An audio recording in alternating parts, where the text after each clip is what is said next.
Tranquila. Bueno, entonces, el tema que vamos a hablar el día de hoy es el glaucoma neovascular. Entonces, el glaucoma neovascular, así como generalidades del tema, se describió por primera vez, fue reportado a principios del siglo XIX, más o menos alrededor del año 1871, y en un inicio se denominó como glaucoma hemorrágico, glaucoma trombótico, glaucoma congestivo, rubeótico o hemorrágico diabético. Pero llegó Weiss y lo denominó como glaucoma neovascular como primera vez. En realidad, esta condición es muy importante mencionar que es potencialmente destructiva, que tiene difícil manejo y que su detección tardía o un tratamiento inadecuado de ella puede desembocar inevitablemente a la pérdida total de la visión y posiblemente del globo ocular.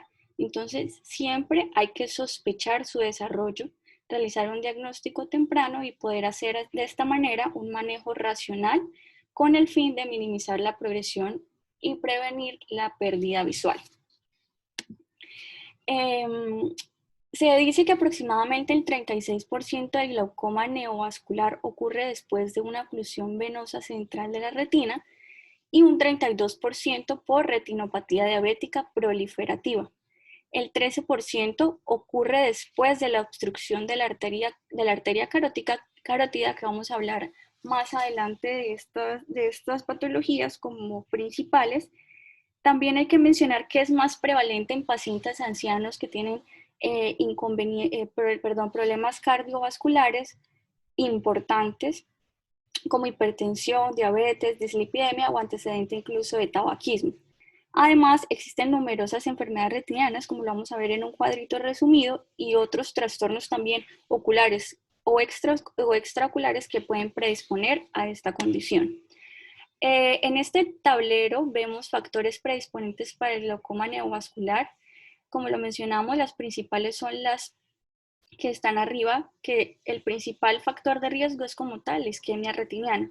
Entre ellas se encuentra la retinopatía diabética, la oclusión de vena central de la retina, la oclusión de arteria central de la retina, la oclusión de rama venosa, la oclusión de rama de arteria, el desprendimiento de la retina y pues para resumir también enfermedades inflamatorias, tumores, trastornos extraoculares, irradiación, también se han descrito casos y cirugías. Este glaucoma se dice que aproximadamente se representa el 3.9% de los glaucomas secundarios y la isquemia retiniana por oclusión vascular o por otras alteraciones diabéticas en la vasculatura retiniana, independiente de la afección sistémica u ocular que esté asociada a este desarrollo de glaucoma neovascular, el proceso o el principal factor de riesgo que lo va a desencadenar siempre va a ser la isquemia retiniana. Este es el factor que va a desencadenar como tal la cascada angiogénica. Entonces, el 60% de la oclusión venosa central de la retina isquémica genera una neovascularización del segmento anterior, realmente pocas semanas, hablan normalmente de a partir de la segunda semana, hasta a 1 año, 2 años después del inicio de la enfermedad. Tiene una incidencia de 3.800 nuevos casos por año y la incidencia de neovascularización del iris en pacientes diabéticos se menciona que es del 1 al 17% aproximadamente. En los pacientes diabéticos con glaucoma neovascular en un ojo, tienen el riesgo en un 33% de desarrollar glaucoma neovascular en el otro ojo. Entonces, ya hablando como tal de la etiología y de la patogénesis como tal en la enfermedad isquémica de la retina, la hipoxia va a ser como tal y va a inducir la producción de el factor de crecimiento endotelial vascular, que como bien lo sabemos es una sustancia vasoproliferativa que actúa sobre las células endoteliales que están sanas de los capilares que aún se encuentran viables en la retina para estimular de esta forma la formación de nuevos vasos que bien lo sabemos son frágiles, un poco más permeables por la pérdida de los pericitos y a esto se le va a denominar neovascularización. En los casos en que esta hipoxia retiniana es extensa, Existen esencialmente muy poquitos vasos capilares o retinianos que son viables, por lo tanto, en este caso, él se va a salvaguardar en la teoría que se difunde hacia el área más cercana, donde haya capilares más viables, que es en realidad en el iris posterior, en el caso de que la isquemia retiniana sea extensa. Una vez haya compromiso del iris posterior, estos neovasos van a brotar desde los capilares del iris posterior, van a ir a lo largo de la pupila y van a través de la pupila hacia la parte de la superficie anterior del iris, luego hacia el ángulo. Cuando hace este recorrido desde la parte posterior hacia la anterior, suele ocurrir un daño del músculo dilatador y también una atrofia del esfínter. Entonces, esta neovascularización va creciendo a su vez con una membrana de soporte fibrovascular que muchas veces van a estar asociadas a bloqueos físicamente del ángulo por también crear como un puente entre el ángulo y empujar el iris y la córnea en aposición. De esta forma va a haber un bloqueo de la malla trabecular, una subsecuente aumento de presión intraocular y daño en el nervio óptico. También se ha mencionado otra teoría que son los niveles elevados de la interleuquina 6 en el humor acuoso e incluso una continuación de producción de VEGF constante a pesar de, pues, de múltiples procedimientos en el tratamiento. Entonces es un tratamiento, es una patología bastante agresiva y hay que estar muy pendiente cuando se presentan patologías que lo puede desarrollar. Este es un video, quiero mostrárselos, es un paciente de 80 años que fue derivado al servicio de glaucoma con un antecedente de una oclusión de vena central de la retina, tenía una isquemia de su ojito izquierdo, desarrolló glaucoma neovascular que no se pudo tratar con medicamentos tópicos y sistémicos máximos. Entonces, en el momento en que llegó a la consulta, se evaluó, estaba en movimiento de manos y una presión intraocular la describían como 55 milímetros de mercurio. Entonces, es un caso que Following a central retinal vein occlusion, this 80-year-old patient developed neovascularization of the iris and angle and neovascular glaucoma. Entonces, aquí se ven los neovasos en todo el iris that are encircling her pupil and distorting the pupil. There are central posterior synechia visible here. She had a pressure to 55 millimeters of mercury, and her vision was light perception. Really striking vasculature here. Se ve toda la neovascularización ahí a través de la And pupila. again, on gonioscopy, we see the same iris vessels. Los Most of vasos her en el iris y en iridocorneal el angle ángulo. is closed.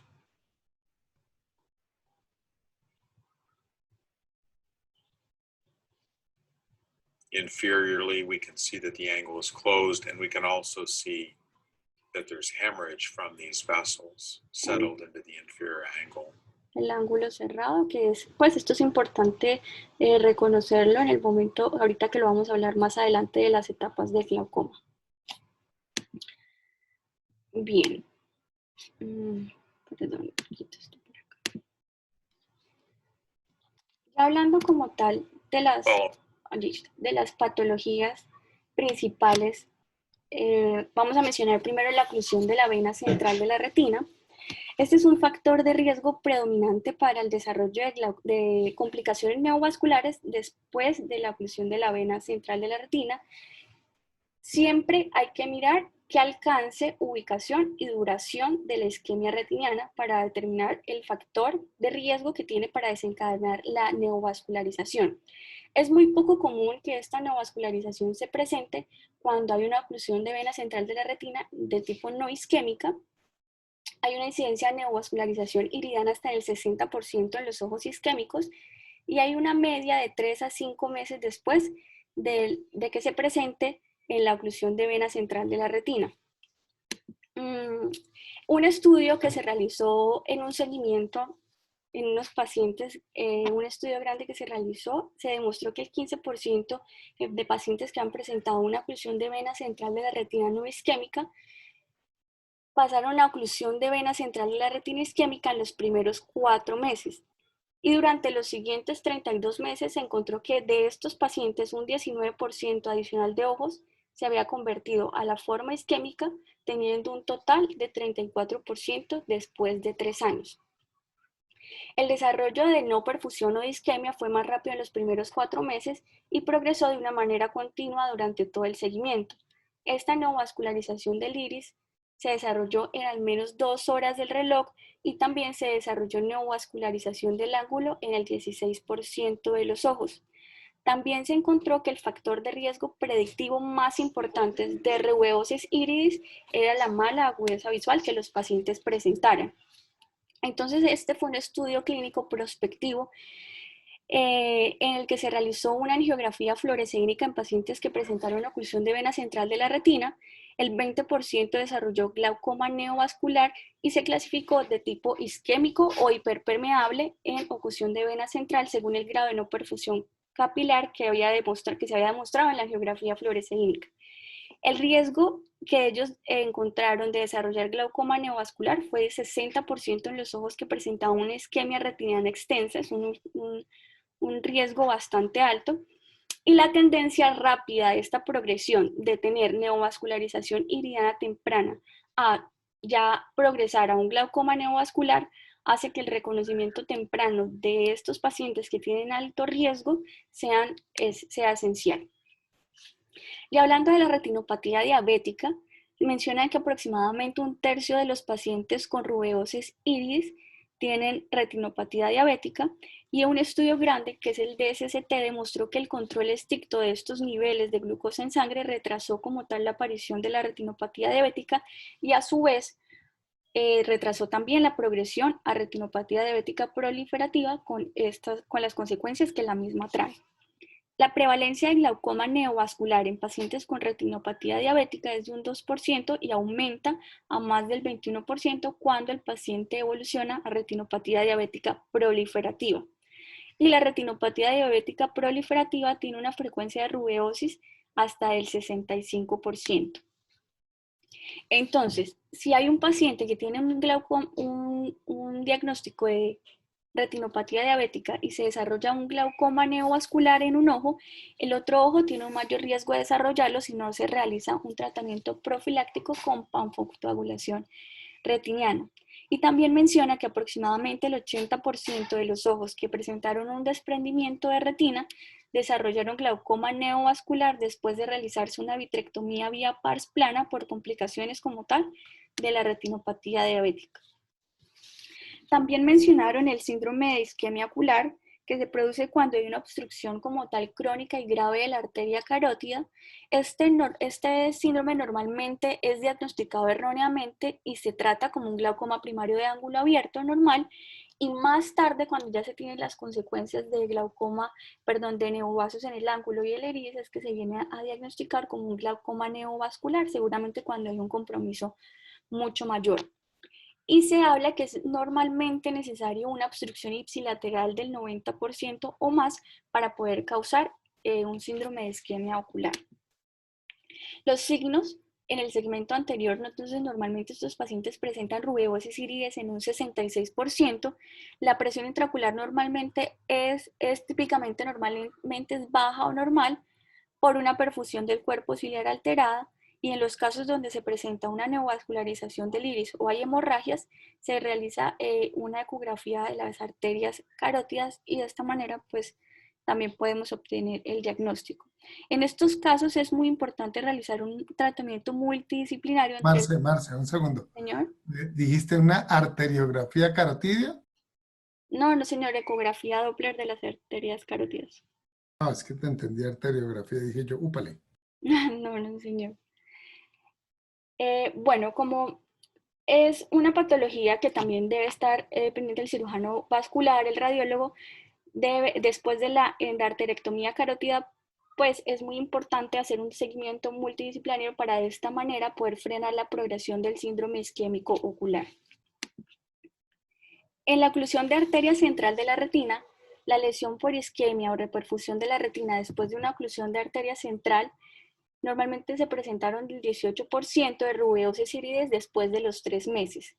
Y en un estudio prospectivo de 33 pacientes se encontró que desde los 12 días hasta las 15 semanas posteriores a esta oclusión, ya los pacientes empezaban a presentar rubeosis iridis con una incidencia general del 18%.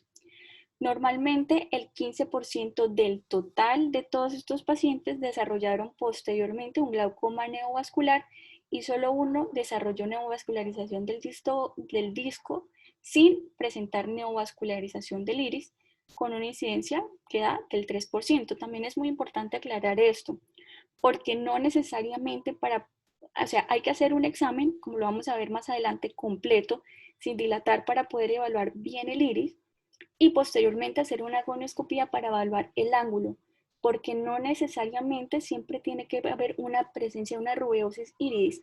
También puede haber neovascularización en el ángulo sin tener presencia de neovascularización iridiana. Los signos y los síntomas, entonces, dependiendo de la elevación de la presión intraocular, de la inflamación que haya y de la neuropatía óptica glaucomatosa que se presente el paciente, pues va a cursar con diferentes signos y diferentes síntomas. Normalmente cursan con una disminución de la visión, fotofobia, edema corneal, inyección conjuntival, rubeosis, presión intraocular elevada, inflamación, ifema, hemorragia vítrea. Si esta inflamación o esta elevación intraocular de la presión intraocular es aguda, el paciente también va a cursar con dolor intenso, dolor de cabeza, náuseas o vómito. Como lo mencioné hace un momento, entonces los pacientes que tienen afecciones oculares que predisponen a un glaucoma neovascular, siempre se debe realizar un examen oftalmológico completo con especial atención en el margen pupilar. Entonces, siempre sin dilatar y con una gonioscopía adecuada son esenciales para poder determinar y detectar esta neovascularización del iris y del ángulo. Normalmente también pues mencionan en la bibliografía la angiografía con fluoresceína del segmento anterior y de la gonioscopía, perdón, gonioangiografía con fluoresceína, ya que muchas veces estos suelen detectar también neovascularización iridiana, muchas veces antes de que sea evidentemente clínicamente evidente, perdón. Mencionando, Lo que pasa es que hacer angiografía iridiana es supremamente difícil, la verdad. sí, Nosotros intentamos un par de veces y nunca lo volvimos a hacer porque es súper complicado de hacer. Entonces prácticamente ya nadie hace una angiografía iridiana. ok, perfecto, doctor. Sí, también los costos se deben incrementar y demás. Ya mencionando como tal las etapas del glaucoma neovascular, entonces hay una presentación clínica típica que se puede dividir en 3 etapas y estas se suelen presentar en progresión. La primera etapa es rubeosis iridis, como lo vemos en la imagen 1. La segunda etapa es un glaucoma de ángulo abierto, donde vemos ya también una neovascularización del ángulo con una presión intraocular que puede estar elevada y unas sinequias anteriores periféricas. En la tercera etapa también podemos observar en esta imagen ya un cierre de la malla trabecular con una aposición del iris y neovascularización tanto del iris como del ángulo. Yo diría que hay una cuarta etapa que es la etapa de involución, cuando queda un ectropio nubeal y ya no hay sino contractura de esa membrana fibrovascular, dejando un pseudo ángulo abierto porque realmente se ha cerrado y la inserción es mucho más alta. Entonces, yo diría que esa es la etapa de regresión. Ah, ok, perfecto, doctor. Entonces una cuarta etapa de regresión. Listo. En la etapa 1, entonces la rubeosis iridis, en esta etapa se pueden encontrar rubeosis en el margen pupilar y vasos rubeóticos en el ángulo. En la angiografía, el iris es más confiable para detectar neovascularización iridiana muy temprana. Y en un estudio en el que se realizó 200 angiografías con fluoresceína en el iris, se seleccionaron 200 ojos al azar y se detectó una rubeosis en el 97.2%, solo con una tasa de falsos positivos del 1%. Y lo que mencioné hace un momento, que normalmente detecta la rubeosis antes de que sea clínicamente evidente en la biomicroscopía en lámpara de hendidura en aproximadamente el 33% de los ojos. Aunque la neovascularización generalmente se observa primero en el área peripupilar. Debe realizarse siempre también un examen gonoscópico completo, ya que puede haber una neovascularización del ángulo que puede preceder a la rubeosis. La presión intraocular es normal, pero puede estar elevada si existe un glaucoma de ángulo abierto preexistente, y los pacientes también pueden estar asintomáticos en esta etapa, a menos que se desarrolle una complicación o una afección subyacente, como lo es una hemorragia vítrea por la retinopatía diabética per se o una pérdida del campo visual por una oclusión de vena central de la retina. En la etapa 2, que es el glaucoma de ángulo abierto, la presión intraocular ya empieza a elevarse y normalmente se mantiene elevada. Esta puede aumentar repentinamente, causando un glaucoma de inicio agudo. Ya en esta etapa también se puede evidenciar un ifema. Ya es evidente la rubeosis del iris, mucho más prominente y continua hacia el ángulo. Y la cámara anterior puede mostrar también ya un nivel de inflamación. En la gonioscopía es importante para clasificarlo como etapa 2, un ángulo abierto con neovascularización. En la etapa 3, ya un glaucoma de ángulo cerrado, entonces ya por esta contracción de la membrana fibrovascular se va a ir provocando un cierre progresivo del ángulo con un ectropio nubeal, una formación de sinequias anteriores periféricas y una apariencia plana y brillante del iris. El paciente ya de esta manera cursa con rubeosis severa, con ifema, con inflamación moderada, presiones intraoculares hasta de 60 a 70 milímetros de mercurio, y los pacientes ya cursan con disminución de agudeza visual, muchas veces dolor agudo severo, náuseas, vómito. Y lo más importante es que el glaucoma en esta etapa es severo y generalmente ya va a requerir un tratamiento de tipo intervención quirúrgica. Es muy importante cuando se observe este tipo de glaucomas neovasculares hacer un adecuado diagnóstico diferencial. Siempre diferenciar un glaucoma neovascular en la etapa de ángulo abierto y poder identificarlo de otros tipos de glaucoma. También es muy importante hacer una detección de neovascularización en la superficie del iris y del ángulo, y también es muy importante descartar la iridociclitis heterocrómica de Fuchs, ya que en esta patología también se pueden observar en ciertas ocasiones vasos en el ángulo de la cámara anterior. En la etapa ya en el que se presenta un glaucoma crónico, un glaucoma agudo de ángulo cerrado, pues ya ver una distorsión del iris y unas sinequias anteriores periféricas. También es muy importante descartar un traumatismo previo y un síndrome endotelio iridocorneal. Ya mencionando el tratamiento, entonces este tratamiento varía según el estadio de la enfermedad y la claridad de los medios. Hablando como tal de la etapa 1, cuando tenemos una rubiosis iridis, el objetivo en estos casos es reducir el impulso isquémico de la neovascularización. En esta primera etapa, normalmente la literatura menciona panfotocoagulación retiniana con el fin de destruir la retina isquémica, minimizar la demanda de oxígeno, minimizar la demanda de oxígeno del ojo y de esta manera también reducir la cantidad de VEGF que se va liberando. Normalmente en la panfotocoagulación retiniana es eficaz para poder realizar una regresión o una involución de la neovascularización del segmento anterior. Si el paciente presenta una neovascularización iridiana o del ángulo más una presión intraocular normal, pues esta es como el momento adecuado para hacer una panfotocoagulación retiniana, siempre y cuando los medios se encuentren transparentes. También realizar una ablación de la retina. Hágale caso al pobre niño. Discúlpenme, es que estoy sola y se desespera y me busca. Perdón, doctor. ¿Es muy molesto el ruido? No, tranquila, te estaba molestando. Perdón. Qué pena. La ablación de la retina periférica también se considera como una etapa, una terapia de primera línea para poder contrarrestar la cascada antiangiogénica, que es como tal el objetivo siempre del tratamiento inicial. Tratar de disminuir esa estimulación angiogénica. Entonces se realizó un estudio en el que se informó que el uso de 1.200 a 1.600 puntos de láser demostró una regresión de la rubeosis en aproximadamente el 71% de los pacientes diabéticos. En cambio, si se realizaba una ablación de 400 a 650 puntos, la regresión de la neovascularización disminuía al 36%. En otro estudio, en el que se involucró a 256 pacientes con retinopatía diabética proliferativa y 21 pacientes con oclusiones vasculares retinianas en el que tuviese una afectación isquémica y se les realizó una panfotocoagulación retiniana ya profiláctica, solo 3 de estos pacientes de todo el grupo desarrollaron glaucoma neovascular. En la oclusión de vena central de la retina, ¿qué beneficios tiene la panfotocoagulación retiniana profiláctica? En realidad, un estudio prospectivo que se realizó a 10 años no evidenció diferencias significativas en la incidencia de glaucoma neovascular en comparación con ojos sin panfotocoagulación.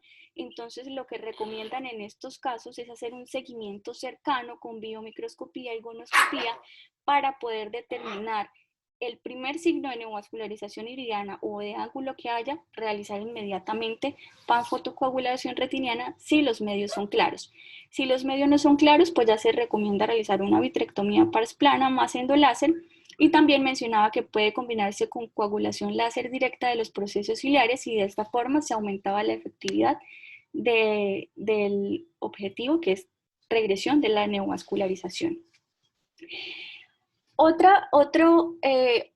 punto que hicieron en la bibliografía es que junto con una vitrectomía se encontró que el uso de aceite de silicón en una retinopatía diabética proliferativa había un beneficio en la rubeosis del iris, ya que pues posiblemente actuaba como una barrera para que el flujo de factores proangiogénicos entre el segmento anterior y el segmento posterior se disminuyera. También, si los medios eran turbios por una catarata que fuera visualmente significativa, entonces mencionaron que realizar la extracción de la catarata e inmediatamente poder realizar panfotocoagulación retiniana para poder evitar un mayor empeoramiento de la neovascularización, ya que este pues, puede progresar rápidamente después de la extracción de la catarata. Ya en cuanto al anti-VEGF, es un tratamiento coadyuvante a la panfotocoagulación y es útil en pacientes que tienen opacidad de medios y se ha demostrado que tiene menos complicaciones postoperatorias como el ifema en cirugías ya para control de glaucoma, como lo vamos a ver más adelante, una cirugía filtrante, un ejemplo de ellos. En cuanto a rubeosis iris, pues ese era el tratamiento. Ya un tratamiento de glaucoma neovascular, el objetivo principal va a ser regresión de cualquier neovascularización y un manejo médico como tal para poder controlar esa presión intraocular elevada. Entonces, en el ángulo abierto, si tenemos una adecuada visión con una presión intraocular elevada, se debe iniciar un tratamiento con supresores de humor acuoso. Se puede hacer una combinación de terapia combinada. Se puede hacer una terapia combinada de inhibidores de anhidrasa carbónica con beta bloqueadores o agonistas alfa 2. También se puede hacer el uso de medicamentos orales como inhibidores de anhidrasa carbónica con acetazolamida, o ya en casos en que la presión sea muy elevada y probablemente los pacientes lleguen con un glaucoma agudo, se puede hacer uso endovenoso del mannitol.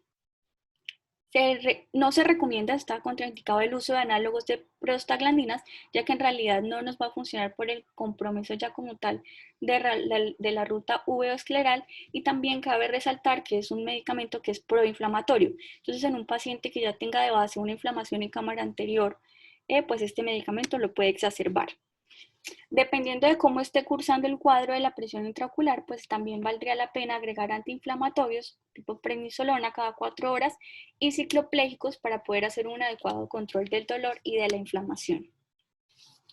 Ya en cuanto al manejo quirúrgico de la presión intraocular elevada, aunque el ángulo está abierto, es posible que no sea posible controlar la presión intraocular solo con el tratamiento médico. Entonces aquí ya contamos con 3 alternativas dependiendo del pronóstico visual que tenga el paciente. Tenemos como primera opción una cirugía filtrante, un implante de dispositivo de drenaje, y también mencionan como última opción ya procedimientos ciclodestructivos. Entonces, en cuanto a la cirugía filtrante, es relativamente eficaz, Entonces recomiendan hacer una cirugía combinada de trabeculectomía temprana más mitomicina y hubo un estudio en el que se logró un control de la presión intraocular del 53% a los 13 meses y de un 66.7% a los 28 meses. El glaucoma neovascular activo ya secundario a una retinopatía diabética proliferativa mostró una tasa de éxito del 67% al año y 61.8% después de 2 a 3 años. Mencionaban, aunque realmente esto depende mucho de la rubeosis iridis que haya, la trabeculectomía más mitomicina más cauterización directa del iris periférico antes de realizar la iridectomía. Esta tarde yo le mencioné al doctor Gustavo que estuvimos en cirugía y me llamaba mucho la atención esa cauterización directa del iris periférico antes de realizar la iridectomía. Entonces pues él dijo que en realidad era, cuando ya había una rubeosis iridis, era mejor como pasar al plano de una válvula, porque pues esto de la cauterización directa del iris periférico en realidad pues existe el riesgo de un sangrado en cámara anterior, de un linfema secundario, es bastante alto. No sé el doctor Parra qué experiencia tenga con este tipo de recomendación que se hace. Normalmente no se debe hacer. Lo que pasa es que cada día se hace menos trabeculectomía en los pacientes con rubeosis. Entonces lo que se hace en este momento es que nos vamos directamente a las válvulas. Pero definitivamente bajo ninguna circunstancia estamos haciendo iridectomías. Eso es cada día más mandado a recoger en este tipo de glaucomas.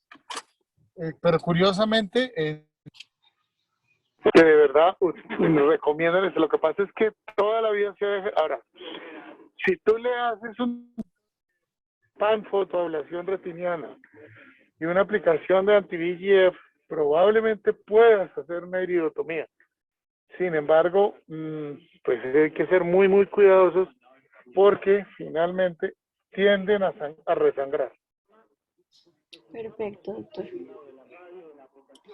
Bien, entonces en cuanto a esta conducta, se encontró una reducción exitosa de la presión intraocular a los 6 meses de seguimiento y una menor incidencia de hemorragia intraoperatoria como de ifema posoperatorio temprano. Cuando los medios están turbios, se mostró una tasa de éxito del 52.7% en el control de la presión intraocular con un seguimiento medio de 13 meses. La trabeculectomía con 5-fluorouracilo tuvo un mayor riesgo de fracaso a largo plazo, mostrando unas tasas de éxito de 71% al año, 61% a los 3 años y 28% a los 5 años.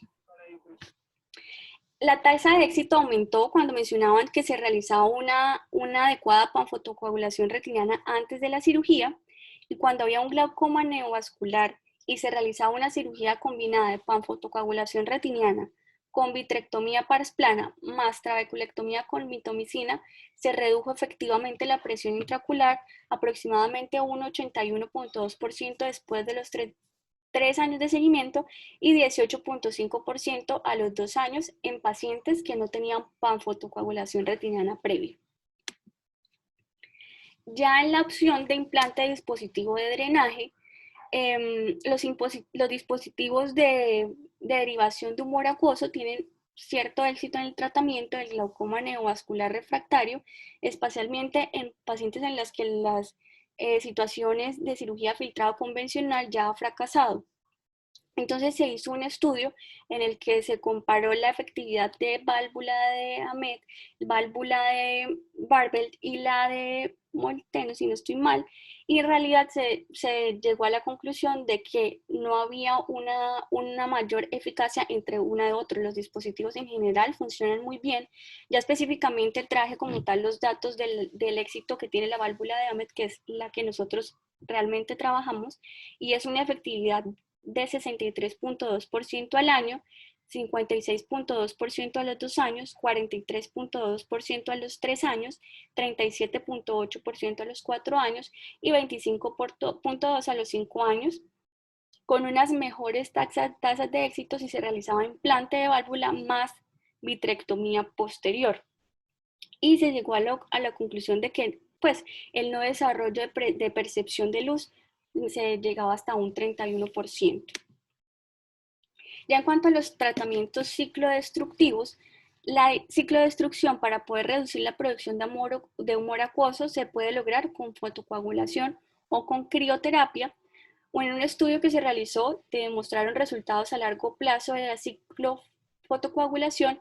Entonces, en la ciclofotocoagulación sin contacto se estimó una tasa de éxito del 65% al año, 49.8% a los 3 años y 34.8% a los 6 años de seguimiento. Ya cuando se hace un tratamiento con ciclofotocoagulación con diodo transescleral de contacto, también se demostró que era eficaz. Nosotros tuvimos la experiencia también, y es la que básicamente se realiza con el ciclo G6, se tuvo la experiencia un tiempo en la clínica, y si no estoy mal ahorita se hace es con crioterapia. Aunque la presión intraocular a menudo se puede controlar, los resultados al final visuales pues ya son muy deficientes, y hay una tasa de pérdida visual a largo plazo cercana del 50%.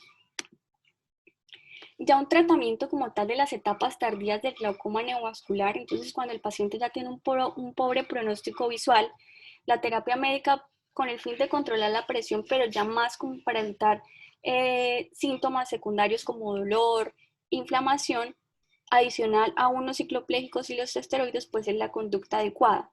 Cuando los medios son claros, también se recomienda una panfotocoagulación retiniana. Cuando los medios ya son turbios, se recomienda una crioterapia panretiniana o cirugía ciclodestructiva. Si ya basados en este tratamiento el dolor no mejora, persiste, ya pues puede ser necesaria una acción más agresiva, como lo es una inyección de alcohol retrovulvar, o incluso pensar ya en una visceración o en una enucleación. Normalmente mencionan que en un estudio en 70 pacientes que se realizó con glaucoma neovascular, en los que hubo una resistencia al tratamiento médico y quirúrgico, y se realizó una ciclocriocoagulación transconjuntival, hubo una disminución significativa de la presión y el dolor después de 180 días de realizado. Bueno, y muchas gracias.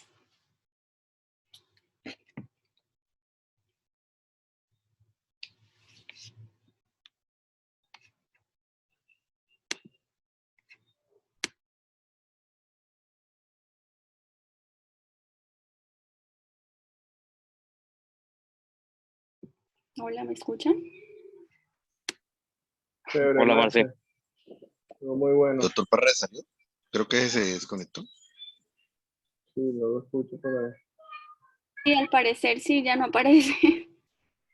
Como que no aguantó el perrito. Gus o Qué vergüenza doctor con Leonardo, ustedes. en algún momento leí que se podía hacer trabeculectomía o válvula también en vez de seguirlo con 5-FU, con antiangiogénico en pacientes con glaucoma neovascular. ¿Ustedes han leído algo de eso o nada? Yo Está en la ampolla. particularmente he leído trabe con antiangiogénico, pero bueno, no específicamente en glaucoma neovascular, sino como una especie de antimetabolito, y realmente la evidencia científica demuestra que no hay un beneficio en si utilizarlo, digamos, tanto, o sea, sí ofrece un beneficio si usas el antiangiogénico versus una trave sin nada. O sea, una trave sin antimetabolitos. Ahora, cuando lo comparas con antimetabolitos, el antimetabolito es superior. Entonces, no, o sea, yo pienso que ahí Entradas quizás, convencionales, ¿no, Tao? exacto, en traves convencionales. Ahora, si lo que tú pudieses llegar a hacer es aplicar el antiangiogénico, así como hacemos con las válvulas, aplicar el antiangiogénico previo a la trave, y puede ser, qué sé yo, unas 48 horas antes, como para favorecer, digamos, la regresión de los vasos en el iris, y puedes hacer tu trave y quizás hacer tu iridectomía y todo tu cuento. Lo que pasa es que, claro, sabemos que estos glaucomas rara vez debutan como un glaucoma de presiones relativamente no muy altas, por así decirlo, sino que son glaucomas que te llegan ya con presiones de 40, 50. Entonces, O sea, yo pienso que o sea, si uno ve los números que muestra Marcelo, uno dice como que, ok, ¿para qué carajo hago una válvula si la tasa de éxito con la trave es muy superior? Pero es que el paciente que le llega a uno o sea, de glaucoma neovascular no es un paciente sencillo, es un paciente que llega con presiones de 40 o más, con opacidad de medios, o sea, con un ojo llevado. De Entonces, acuerdo. si tú le metes a un paciente de esos una trave, nada más con el simple hecho de la descompresión, del hecho de que tú no le puedes meter un antiangiogénico horas antes por el tema de las presiones que están por las nubes. Entonces, o sea, técnicamente se hace muy complejo. Entonces, tiene que ser un paciente que está muy bien controlado, a lo mejor un paciente que tenía una córnea clara, que retina le pudo hacer una panfoto, se le pudo poner quizás el antiangiogénico y bueno, el ojo lo puedes llevar con cierta tranquilidad a la trave, pero no es el Tavo, caso que uno le llega acá.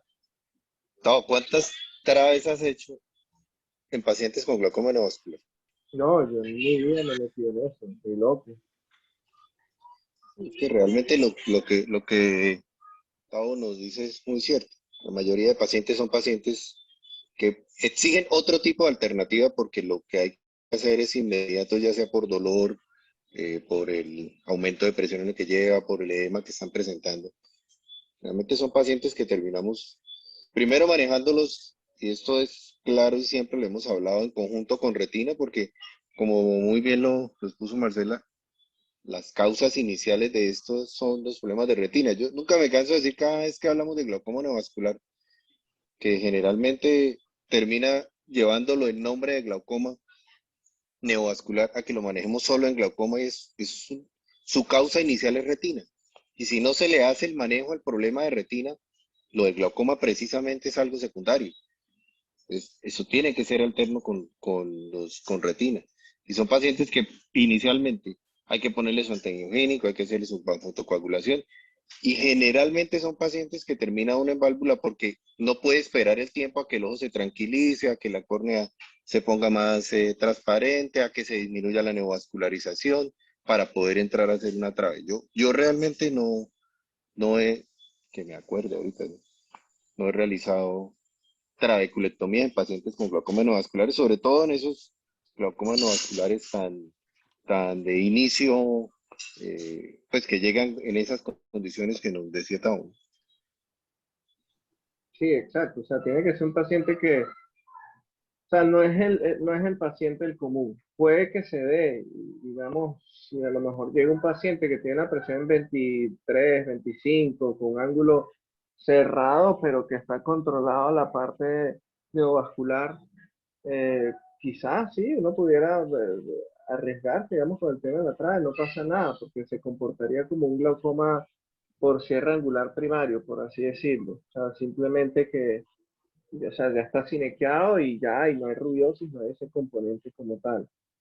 Pero ya meterse en un ojo con presiones por encima de 40 con una trave puede terminar siendo un chicharrón. Entonces es mucho más fácil, más controlable meterle al paciente una válvula que tú sabes que tiene una tasa de flujo controlada y que el paciente tiende a evolucionar bien. O sea, obviamente, bueno, como cualquier cirugía filtrante va a tener complicaciones, pero es que las complicaciones de una trave en un paciente de estos pueden ser devastadoras. Entonces, pienso que en ese sentido la válvula tiene como que más cabida. Perfecto, sí, además que los pacientes que normalmente llegan ya son pacientes muy comprometidos. Pues esa es la experiencia también, lo que hablábamos hoy, ¿no, doctor Gustavo? En cirugía, que eso de la Sí, trabeculectomía en realidad es como muy ideal. sí, o sea, Yo sí he tenido un poco más de experiencia y contado, la he comentado pues frecuentemente con láser micropulsado y ciclofotocoagulación transescleral en esos pacientes.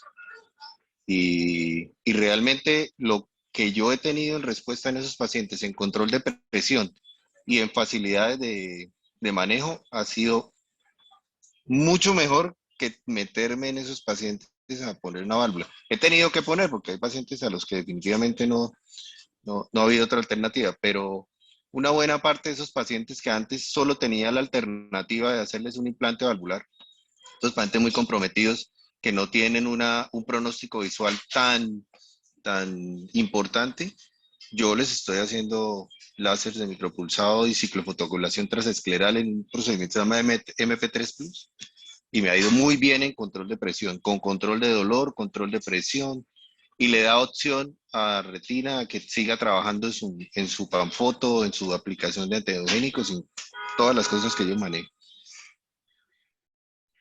Sí, exacto. Yo pienso que ahí el ciclo destructivo, sí, o sea, es una alternativa al manejo actual que es la válvula, pues que es lo que nosotros hacemos convencionalmente.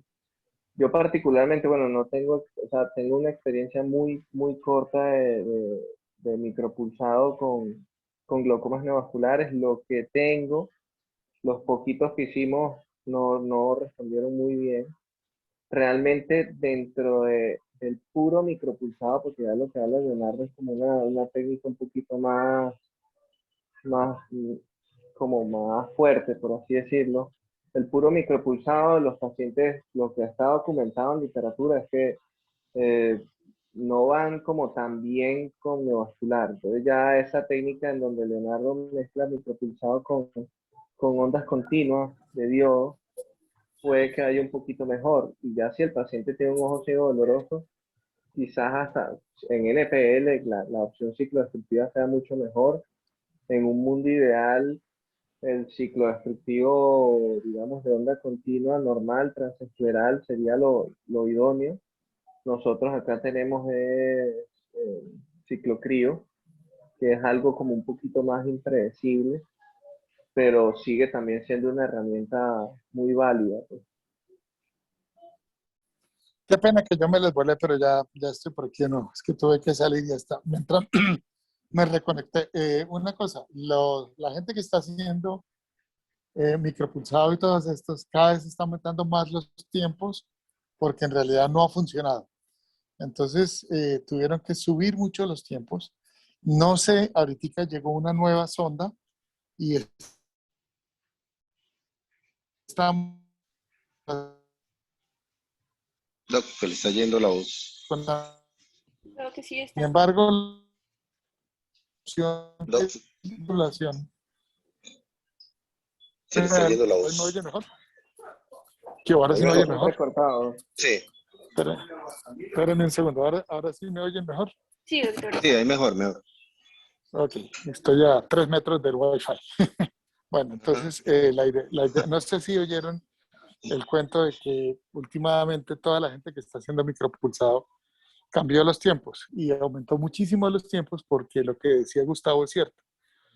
Inicialmente no nos funcionó, nosotros tuvimos los dos equipos aquí, tenemos el Vitra y tuvimos el Selecta, si no estoy equivocado, y ninguno de los dos funcionó, para ser muy honestos. Entonces, los tiempos se aumentaron, parece que sí funciona mejor, y estamos por hacer las pruebas con la nueva sonda, que ya sabemos que llegó, y vamos a hacer unas pruebas con ella, yo creo que en cuestión de 1 o 2 meses. Falta cuadrar algunos detalles, pero es una opción válida. Y definitivamente lo que pasa es que hay que tratar de hacer un manejo conjunto con retina, porque si no lo hacemos desde solamente una parte, pues no vamos a poder solucionar el problema.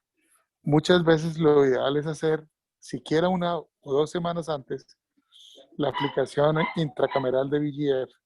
Eso ayuda muchísimo. Y si se puede hacer una panfotoablación, todavía más. Lo que pasa es que corrientemente llegamos a estadios muy terminales, donde finalmente ni vemos retina ni hacemos nada y lo que hacemos es tratar de manejar ojos dolorosos. Tristemente, una de las opciones que también tenemos para manejo de ojo doloroso es la aplicación de esteroides subtenonianos, que funciona bastante bien, pero solamente para manejo. Ya Gustavo habló de la ciclocrioablación y lo que pasa es que como buen procedimiento destructivo es impredecible. Entonces, es preferible irse por lo pequeño y no por lo grande.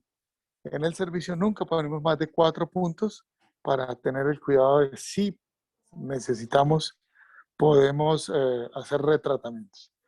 Curiosamente, el nivel de de tisis bulbi que nosotros tenemos es bastante baja, pero sí tenemos algunos pacientes con tisis bulbi. No sé si ayuda este comentario.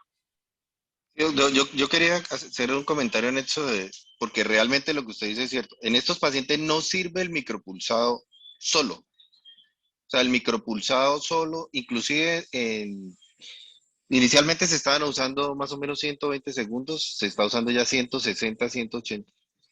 Y el solo micropulsado como tal no tiene una respuesta adecuada. Lo que sí ha reportado una respuesta mejor y que es lo que yo me he orientado a hacer por los estudios que estuve mirando el año pasado, es lo que le he comentado a usted antes. ¿Se le fue el Les aroma? digo que se llama MP3 Plus. ¿Me escuchan? Y es una opción de Yo no oigo micropulsado sumado a Leo. ¿Sí, ¿ustedes lo oyen? Sí, Doc, sí lo escuchamos. ¿Ahí me he escuchado? Toca debajo del router. ¿Ahí me escucha? No. Ahora fue. Doctor, que se escucha al doctor Castellanos. Se desconectó otra No, vez. es que yo creo que se desconectó. Sí, Pero bueno, ya claro, sí es cierto. Estos pacientes no son para el láser de micropulsado único. O sea, lo que ha tenido efecto y lo que por lo menos en los pacientes que yo he manejado me funciona es la técnica de MP3 Plus, que es láser de micropulsado más unos puntos específicos de ciclofotocoagulación transescleral que se realizan con el mismo equipo y reporta unas tasas bastante aceptables de disminución de presión, muy bajas posibilidades de tisis realmente, y un muy buen control de dolor y demás, obviamente. Pero no solo láser micropulsado. Estos los pacientes no solo son para láser micropulsado. Doctor, pero lo usa, por ejemplo, en pacientes que tengan pronóstico visual muy malo, o sea, ya en los casos terminales, pues como lo plantean algunas literaturas. Sí, generalmente con pronósticos visuales malos, aunque el año pasado yo ya comentaba a un paciente que tuve que no tenía un pronóstico visual tan malo, pero era ojo único. Realmente empecé con ese paciente, fuera un glaucoma neovascular en un paciente de ojo único. Pues no me acuerdo de la edad, eran como 50 años.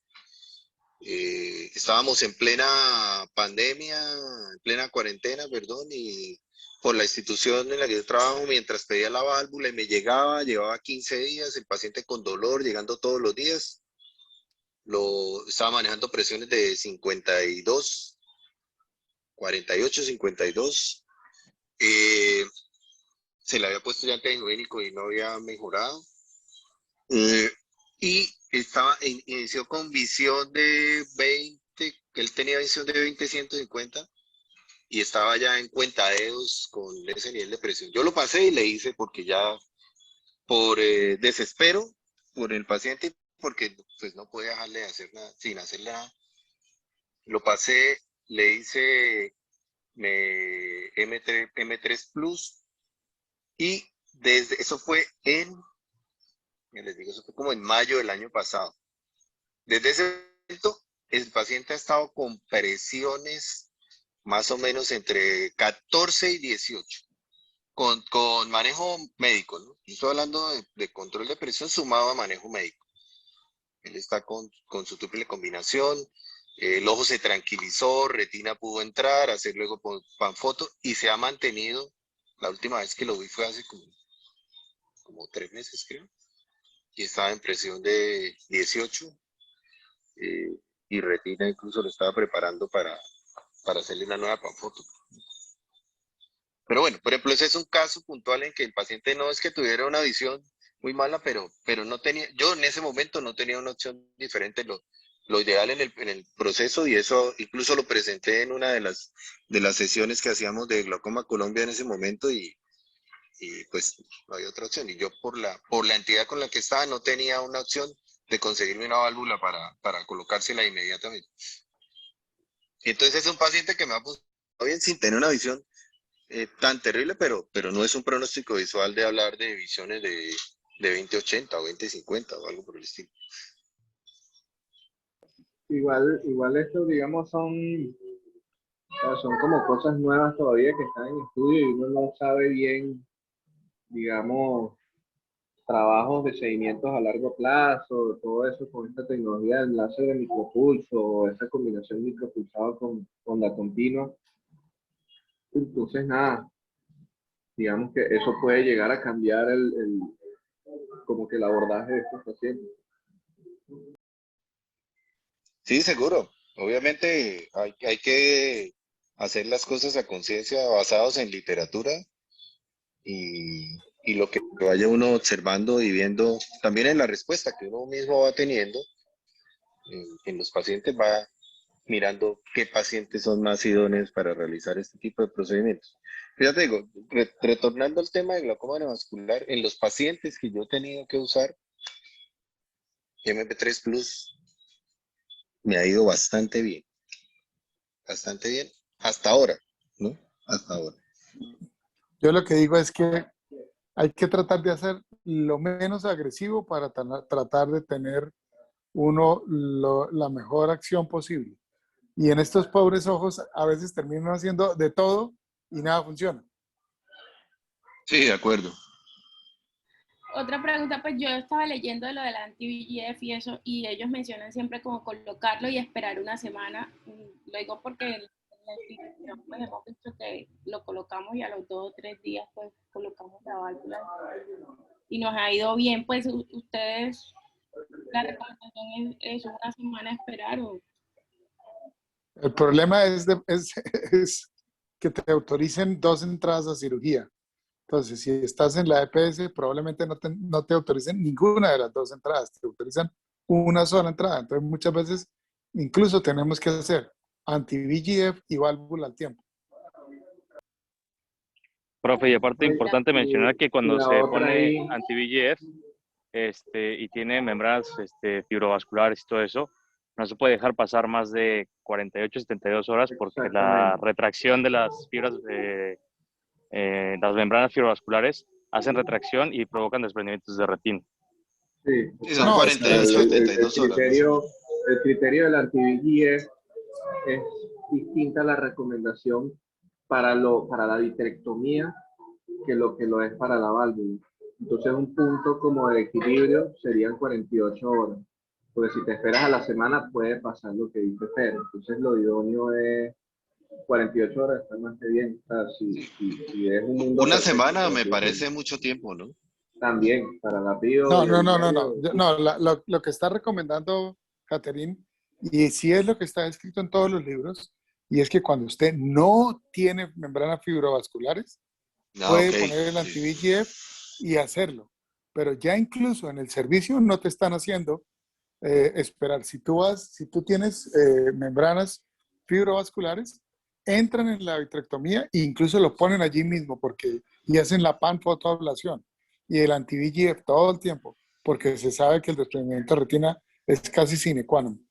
Sí, es muy bien.